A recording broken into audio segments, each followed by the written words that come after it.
Continuando coa súa rolda de contactos na totalidade das confrarías galegas, a conselleira do Mar visitaba esta mañá os pósitos de Portosín e Porto do Son. Nos encontros mantidos con representantes de ambas confrarías, a titular de Mar interesouse polas súas principais necesidades, referidas na maioría dos casos a melloras das propias infraestructuras portuarias. Hoxe veño ao Concello de Porto do Son. Primeiro pois visitarei a lonxa de Porto do Sin e despois irei á lonxa de Porto do Son. E, bueno,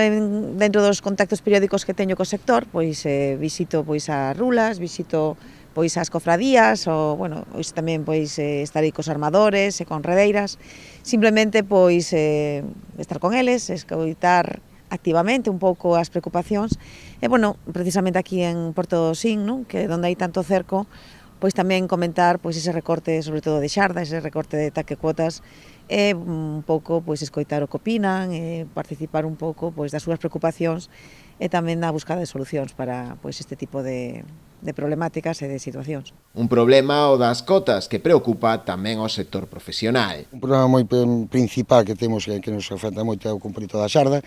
que non sei como nos vai a afectar, non sei que decisións se van tomar, pero creo que se tomarán as decisións adecuadas para que o sector siga pescando, a actividade non se perda e que as empresas podan subsistir e cumprir a expectativa do ano, que é ter un bo ano para que os mariñeiros podan regalarlle ao final de ano, de cada ano, un regalos especiales aos fillos por Navidades.